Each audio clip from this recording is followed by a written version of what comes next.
हरिओम प्रिय दर्शकों, आज इस वीडियो में हम जानेंगे कि पौष शुक्ल पक्ष की एकादशी कब मनाई जाएगी 2025 में, जिसे पुत्रदा एकादशी के नाम से जाना जाता है। पौष मास के शुक्ल पक्ष की एकादशी को पुत्रदा एकादशी कहा जाता है और इस एकादशी यानी कि पुत्रदा एकादशी का व्रत करने से व्यक्ति अपने जीवन में संतान सुख की प्राप्ति करता है। जिनके संतान की प्राप्ति नहीं हुई है वो इसका व्रत कर सकते हैं और जिन्हें संतान हैं उनकी संतान की उन्नति प्रगति होती है। और पुत्रदा एकादशी का व्रत करने से भगवान विष्णु की कृपा से घर में सुख शांति और वैभव की प्राप्ति होती है और सभी पाप दूर होते हैं। एकादशी का व्रत भगवान विष्णु को अर्पित है और इसका व्रत करने से भगवान विष्णु प्रसन्न होते हैं और सभी मनोकामनाएं पूरी करते हैं। यदि आप एकादशी का व्रत करना चाहते हैं तो इस बात का ध्यान रखें कि एकादशी के दिन तुलसी में जल नहीं चढ़ाया जाता और तुलसी तोड़े भी नहीं जाते, तुलसी पत्ते नहीं तोड़े जाते। तो आप दशमी के दिन ही तुलसी पत्ते तोड़ लें और एकादशी के दिन जो है तो आपको पूजा के समय काम आएंगे, क्योंकि भगवान विष्णु को तुलसी अत्यंत प्रिय है। कहते हैं कि भगवान विष्णु का भोग बिना तुलसी के नहीं लगता है। एकादशी कब रहेगी ये जान लेते हैं।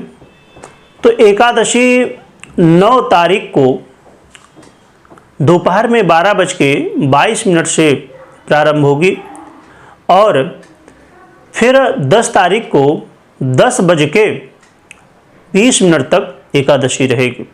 उदया तिथि में रहने की वजह से जो है तो 10 तारीख को ही एकादशी मनाई जाएगी, 10 तारीख शुक्रवार को, और फिर शनिवार को पारण किया जाएगा यानी द्वादशी के दिन। तो पारण का समय सुबह 7:15 बजे से लेके और 8:15 बजे तक का रहने वाला है। तो इस समय आप पारण कर सकते हैं और पारण से पहले भगवान की आराधना की जाती है और जिसकी सामर्थ्य हो ब्राह्मण भोजन कराते हैं, जिनकी सामर्थ्य ना हो वो सीधा का यानी सूखे सामान का दान करते हैं। एकादशी के दिन ब्रह्म मुहूर्त में उठ के या सुबह जितना जल्दी आप उठ सकते हैं उठ के स्नान आदि से निवृत्त होके पीले वस्त्र या फिर आपके पास जो वस्त्र हों उन्हें धारण करके और भगवान विष्णु की और एकादशी माता की पूजा की जाती है और कथा भी पढ़ी जाती है। जिनके पास अवेलेबल हो, जिनके पास अवेलेबल ना हो तो व्रत कर सकते हैं। एकादशी व्रत में रात्रि जागरण का बहुत महत्व है, इसलिए आप एकादशी की रात्रि में जागरण कर सकते हैं। यदि आप रात्रि जागरण नहीं करते हैं तो इससे आपका जो फल प्राप्त होता है एकादशी का वो आधा हो जाता है। तो ये विशेष रूप से महत्व है। तो रात्रि जागरण करके भगवान का ध्यान पूजन कीर्तन आदि करना चाहिए। जितनी आपकी सामर्थ्य हो उसके अनुसार आप व्रत कर सकते हैं। व्रत के अलग अलग नियम है, उसके अनुसार फल हैं।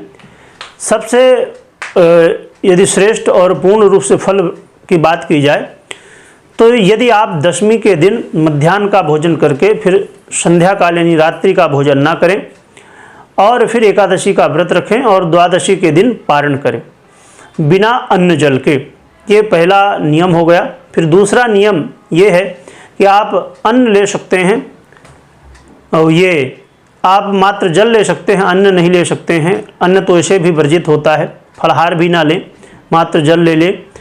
और तीसरा नियम ये होगा कि आप जल भी ले सकते हैं, फलाहार भी ले सकते हैं।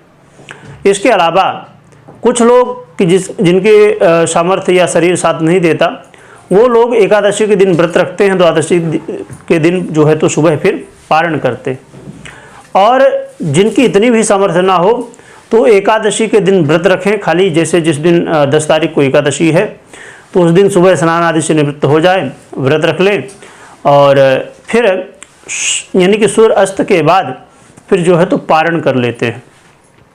यदि उतनी भी सामर्थ्य ना हो तो कम से कम एकादशी के दिन अन्न ना खाएं, कुछ फलादि या फलहारी चीज़ें जो भी आपको उपलब्ध हो सकें तो वो खाएं और जो है तो आप रह सकते हैं। क्योंकि एकादशी के दिन अन्न खाना कहीं ना कहीं पाप माना जाता है। तो जितनी आपकी सामर्थ्य हो, जितना शरीर साथ दे, उतना आप कर सकते हैं। यदि और भी जानकारी आपको डिटेल में चाहिए तो आप कमेंट करिए, तो एक अलग से जो है तो वीडियो इसी चैनल में आपको मिल जाएगी फिर, जिससे डिटेल से जान सके और भी क्या कैसे उद्यापन करना है, सभी नियम। वीडियो देखने के लिए बहुत बहुत धन्यवाद।